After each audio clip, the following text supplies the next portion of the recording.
Hi everyone, my name is Cathy Gomez and I'm a senior clinician with BCI working out of Clovis, California. And today I want to talk with you guys a little bit about what services we provide and also a little bit about what you can expect with an in-home ABA program. So a little bit about us. BCI is a national provider of ABA services, and mostly we're recognized for our commitment to enhancing independence and inclusion, and also the overall quality of life for the families that we serve.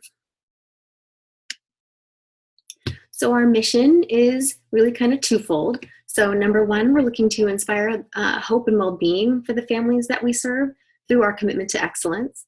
And second, we're really committed to providing high quality treatment options and providing access to families that might not otherwise be able to have services. So what we dedicate our resources to. So number one, we're really looking to eliminate the barriers that might otherwise prevent our families and children from being able to access services. So some of those barriers might include more rural areas, more impoverished areas, and things like that, where it's harder to get service providers to go out there and serve these families. In those communities, we're also really looking to,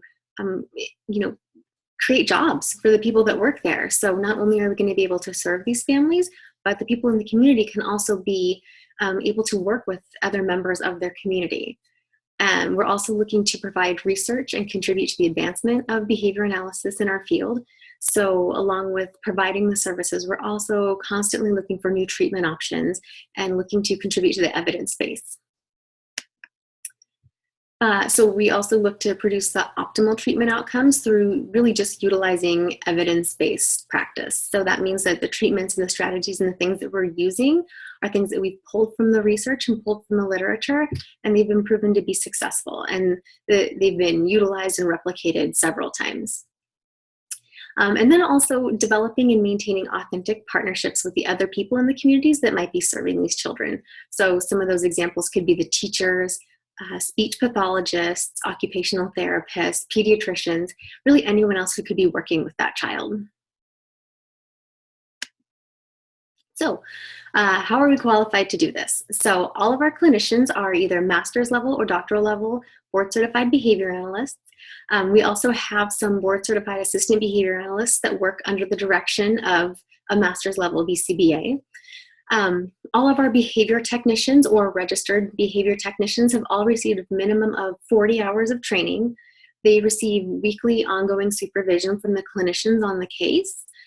They get competency-based checklists performed on them. So they have to pass a series of them that are targeting certain skills that they'll need to be able to do to work with these children. In addition, the registered behavior technicians have completed a checklist that the Behavior Analyst Certification Board has required of them. So depending on the funding source, they might need to have that completed as well. And most of them have received a bachelor's in psychology or a related field, or they are working toward something like that. So who do we serve? So broadly, it's families and children that have a diagnosis of autism or an other related developmental disability. Our services can be provided in a variety of locations, primarily provide them in-home, but we can also serve children in the school, other social environments, or in the community. It's really wherever it is going to be the most beneficial and most necessary for them. So what different types of services do we provide? So we can do in-home early intervention. So this is going to be really a more comprehensive program targeting a broad spectrum of skills. We can also do more focused intensive behavior intervention. So we might receive a referral for a child who specifically engages in some sort of self-injurious behavior. And maybe that is really why we're going to be there working on reducing some sort of challenging behavior. We can also do social skills training to help teach the child some skills that will help them in any environment really where they're going to be interacting with peers or other members of the community. So school, after school programs, sports, different things like that. Parent training. Parent training is a part of all of our programs. We're really looking to also train the caregivers who are with the children all the hours that we're not there. this isn't a forever service. We're really looking to make sure that the people who are going to be with the child for the long term know how to manage their behaviors and teach skills. We also provide school consultation for, maybe a specific classroom or, school-wide, depending on what the needs are. Functional behavior assessments. So we might get called in to just do an assessment and write a behavior plan for a child. Or there's also situations where we're just looking at a consultation model. So we're really just working with whatever, caregiver or provider that we have been asked to work with to teach them how to work with the children. So what do our programs focus on? So we're really looking first and foremost for skill acquisition. So and it can be across a variety of domains. So the main things that we're looking at are language, social skills, play skills, some of the pre-academic skills, some academic and community, and also adaptive and life skills. So in our more comprehensive programs, you're going to see some skills targeted from all of these domains. Our focused programs might just really target one or two of these. It depends on what the child's needs are. Also, behavior reduction. So this is a big part of what we do. Also looking to reduce any challenging behaviors that child might engage in. So what constitutes a challenging behavior? So really a challenging behavior is anything that is going to interfere with that child's ability to learn, to engage in social interaction, or anything that's disruptive to the classroom or their family life. So a little bit of the research on intensive ABA. So consistently the research has shown us that ABA is effective for children with autism. It has also shown us that the earlier we can get in and the more intensive a program that we can provide, the better the outcome will be. So for our really young children, between maybe ages 3 and 5, we like to be able to provide, 30 to 40 hours per week of ABA intensive services to really get the best outcomes.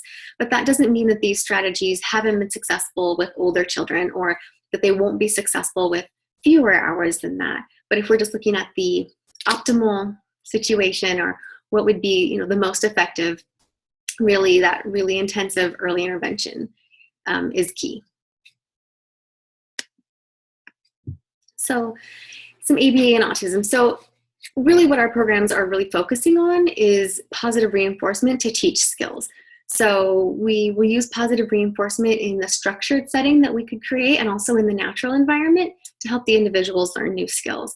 We're also really going to break down skills for them to be able to put them into smaller, more measurable units so that we can then really systematically teach those skills. So skills such as hand washing might be broken down into several smaller steps that we can teach in a structured manner and then be able to reinforce successful completion of those steps. But really, first and foremost, we put an emphasis on making it fun. These are kids. This should be fun for them. It should be, they should be excited to see their behavior technician. They should be excited when they're there. We really want to make sure that learning is fun for them. So like I said, we're really teaching and reinforcing appropriate responding, teaching and reinforcing the behaviors that we want to see, while simultaneously not providing reinforcement for the behaviors that we don't want to see.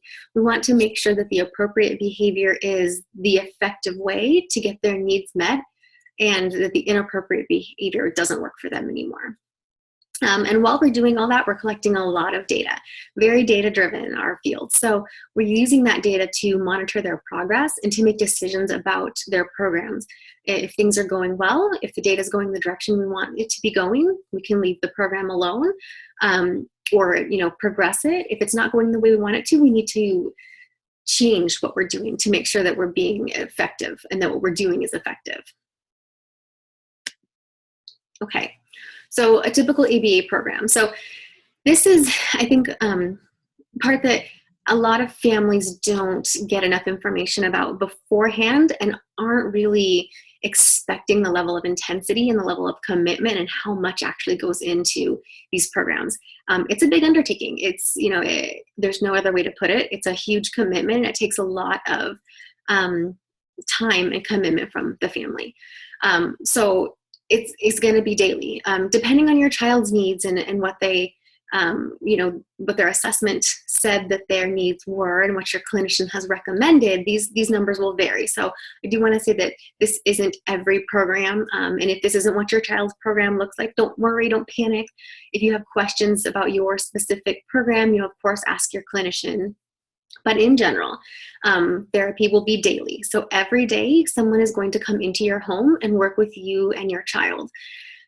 So for our comprehensive programs, so for those more early intensive programs, the younger children, 15 is on the lower end, but really 20 plus hours. On the other slide, we kind of talked about that 30 to 40 range.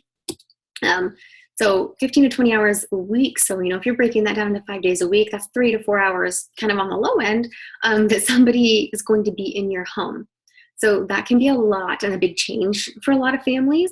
It's a definite departure from a lot of people's routines. Normally, a child comes home from school or a child gets up in the morning and then you guys go about your day.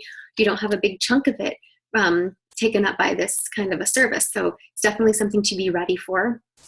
For the focused programs, maybe just more specific behavior intervention, you might see a fewer hours, maybe not all 5 days a week, maybe 2 to 3 days a week, or 5 days, but for shorter durations, maybe between 6 and 15 hours a week.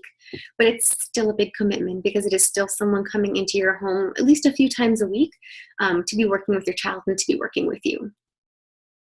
So the trained tutors, like I said, are going to come in. They're going to implement the program as outlined by your clinician. So depending on what your child's needs are, they're going to be implementing different programs, working on different strategies, practicing different skills.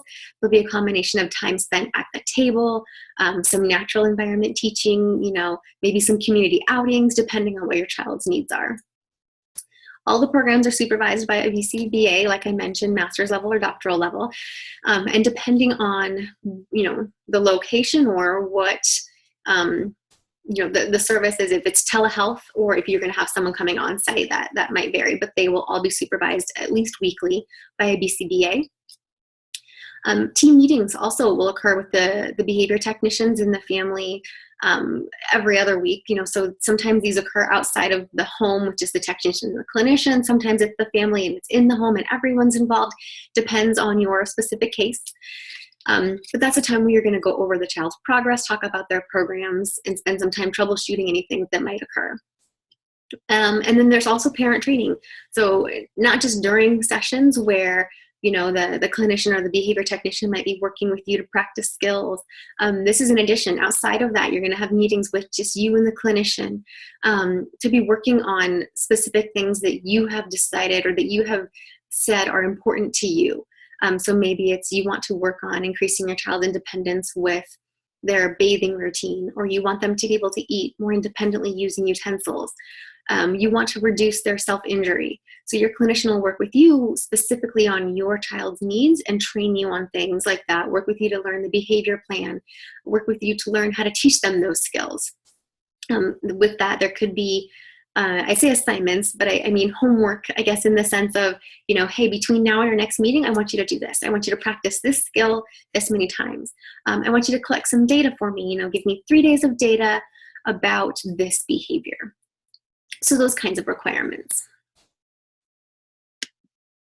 So I did mention that, the delivery of the supervision can be either on-site or via telebehavioral health.